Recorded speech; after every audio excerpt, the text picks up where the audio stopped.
Today, we begin a new series from a book. The book is called A Princess of Mars.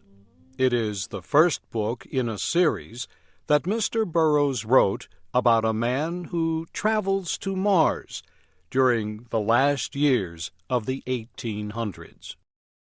There, the man meets strange beings and sees strange sights. At first, he is a captive, then a warrior, and after many battles, a prince of a royal family. Shep O'Neill begins the story of A Princess of Mars. I am a very old man. How old, I do not know. It is possible I am 100, maybe more. I cannot tell because I have never aged as other men do. So far as I can remember, I have always been a man of about 30.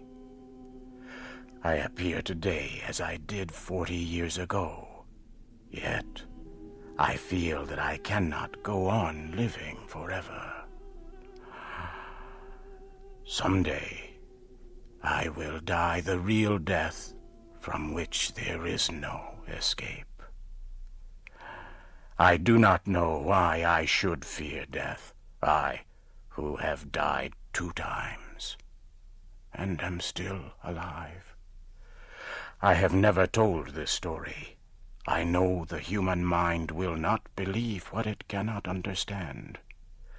I cannot explain what happened to me. I can only tell of the 10 years my dead body lay undiscovered in an Arizona cave. My name is John Carter. I am from the state of Virginia. At the close of the Civil War, I found myself without a home, without money, and without work. I decided the best plan was to search for gold in the great deserts of the American Southwest. I spent almost a year searching for gold with another former soldier, Captain James Powell, also of Virginia. We were extremely lucky. In the winter of 1865, we found rocks that held gold. Powell was trained as a mining engineer. He said we had uncovered over $1 million worth of gold in only 3 months. But the work was slow, with only 2 men and not much equipment. So we decided Powell should go to the nearest settlement to seek equipment and men to help us with the work. On March 3rd, 1866, Powell said goodbye. He rode his horse down the mountain toward the valley. I followed his progress for several hours. The morning Powell left was like all mornings in the deserts of the great Southwest, clear and beautiful. Not much later, I looked across the valley. I was surprised to see 3 riders in the same place where I had last seen my friend. After watching for some time, I decided the 3 riders must be hostile Indians. Powell, I knew, was well armed and an experienced soldier, but I knew he would need my aid. I found my weapons, placed a saddle on my horse, and started as fast as possible down the trail taken by Powell. I followed as quickly as I could until dark. About 9 o'clock, the moon became very bright. I had no difficulty following Powell's trail. I soon found the trail left by the 3 riders following Powell. I knew they were Indians. I was sure they wanted to capture Powell. Suddenly I heard shots far ahead of me.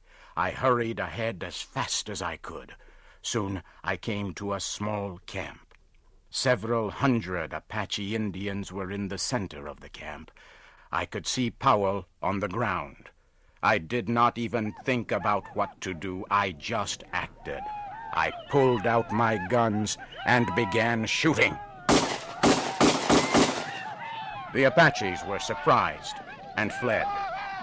I forced my horse into the camp and toward Powell. I reached down and pulled him up on the horse by his belt. I urged the horse to greater speed. The Apaches, by now, realized that I was alone and quickly began to follow. We were soon in very rough country. The trail I chose began to rise sharply. It went up and up. I followed the trail for several hundred meters more until I came to the mouth of a large cave. It was almost morning now.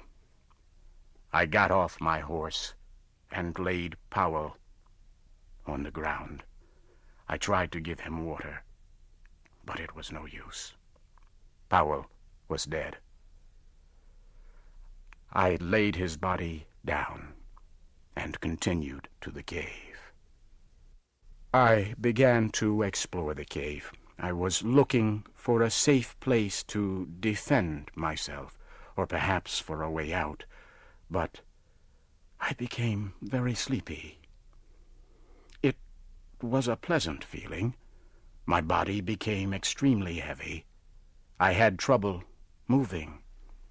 Soon I had to lay down against the side of the cave. For some reason, I could not move my arms or legs.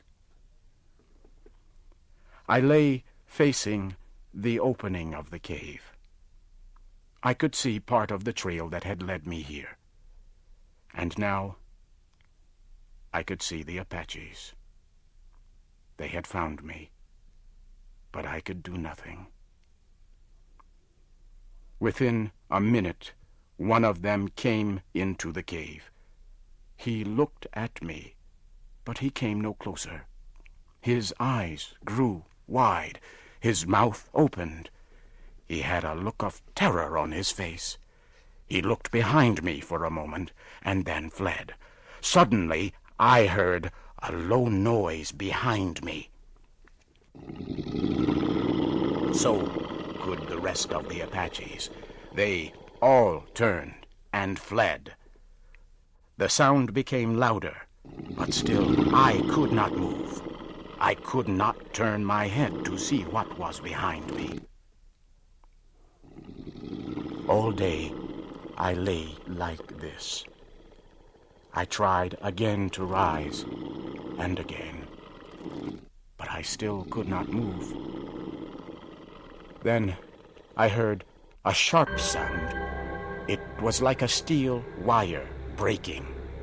I quickly stood up. My back was against the cave wall. I looked down. There before me lay my body.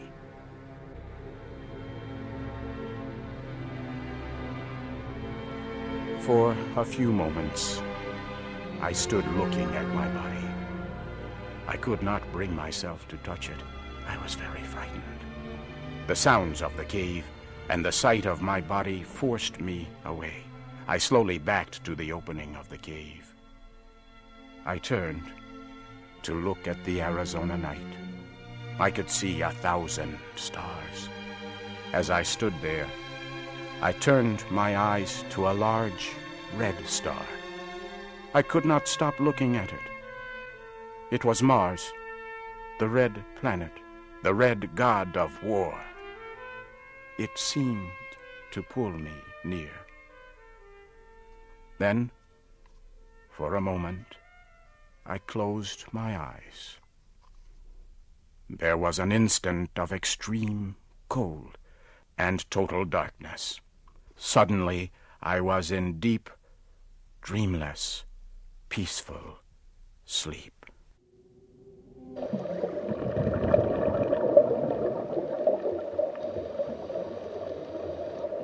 I opened my eyes upon a very strange land. I immediately knew then I was on Mars. Not once did I question this fact. My mind told me I was on Mars, as your mind tells you that you are upon Earth. You do not question the fact. Nor did I. I found myself lying on a bed of yellow-colored grass that covered the land for kilometers. The time was near the middle of the day, and the sun was shining full upon me. It was warm. I decided to do a little exploring. Springing to my feet, I received my first Martian surprise. The effort to stand carried me into the Martian air to the height of about 1 meter. I landed softly upon the ground, however, without incident. I found that I must learn to walk all over again. My muscles were used to the gravity of Earth. Mars has less gravity. My attempts to walk resulted in jumps and hops, which took me into the air. I once landed on my face. I soon learned that it took much less effort for me to move on Mars than it did on Earth. Near me was a small, low wall. Carefully, I made my way to the wall and looked over. It was filled with eggs, some already broken open. Small, green creatures were in them. They looked at me with huge red eyes. As I watched the fierce-looking creatures, I failed to hear 20 full-grown Martians coming from behind me. They had come without warning. As I turned, I saw them. One was coming at me with a huge spear, with its sharp tip pointed at my heart. The story isn't over yet. Stay tuned for the next exciting part. It's coming soon, and you don't want to miss it. Hit that subscribe button and turn on the bell icon so you'll be the first to watch.